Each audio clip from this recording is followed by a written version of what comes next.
entendermos melhor o classicismo, vamos falar um pouco sobre o Renascimento. O Renascimento foi um movimento de renovação.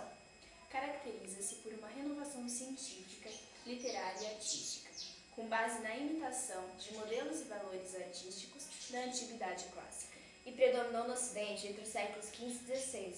O Renascimento literário atingiu seu ápice em Portugal durante o período conhecido como Classicismo, entre 1527 e 1580. O marco de seu início é o retorno a Portugal do poeta Sá de Miranda, que trouxe as inovações dos poetas do Renascimento italiano, como o verso decassílabo e as posturas amorosas, o doce estilo ovo. Vamos falar quais são as características do classicismo. São elas: imitação dos autores greco-latinos, como exemplo, Homero e Aristóteles, que eram gregos, e Cícero e Virgílio, que eram latinos. Um exemplo da influência desses autores pode ser visto num trecho de Camões a seguir.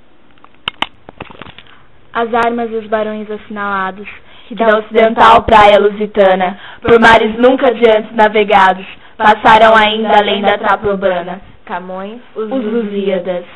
Preocupação com a forma. Rígida exigência quanto à métrica e à rima dos poemas. Acentuada a preocupação com a correção gramatical, principalmente com a clareza na expressão do pensamento, a sobriedade e a lógica. Preocupa-se com a observância das distinções ou diferença entre os gêneros literários. Construção frasal. Ocorre a inversão dos termos na oração e de outras no mesmo período. Isso devido à influência latina. Presença da mitologia greco-latina. Para simbolizar emoções, sentimentos e atitudes humanas, ninfas, pastores, faunos, etc. Essas entidades conviveram com a tradição cristã que sustentava a existência de um só Deus, herdada da Idade Média. Universalidade e impessoalidade. Ampla preocupação com as verdades eternas e universais, não levando em conta opiniões particulares e o pessoal. Não se tem opinião do autor. Nacionalismo. É um sentimento de valorização marcado pela aproximação e identificação com uma nação, mais precisamente, com um ponto de vista ideológico. Temas de interesses da época, como os descobrimentos e as expansões marítimas. Idealismo. A arte clássica era naturalista e objetiva. A realidade era idealizada pelo artista. A mulher amada era descrita como um ser celestial, igual aos anjos. A natureza era vista como uma região paradisíaca, onde a paz e a harmonia de bosques e florestas eram mostradas.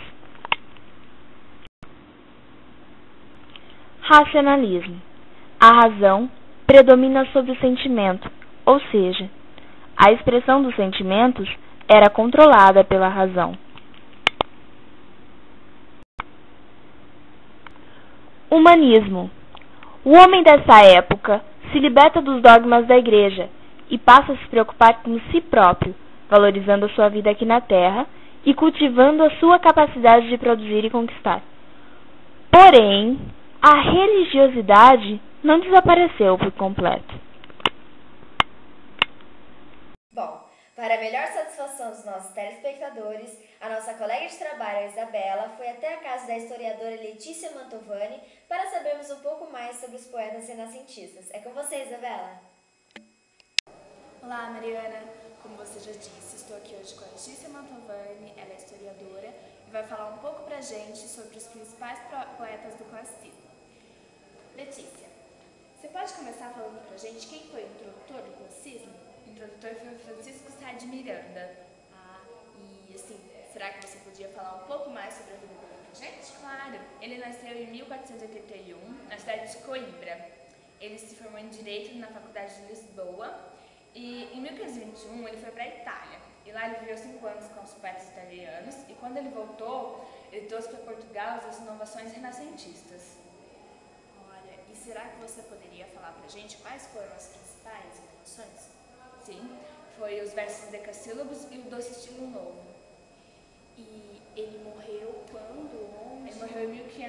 1558, na cidade de Amais.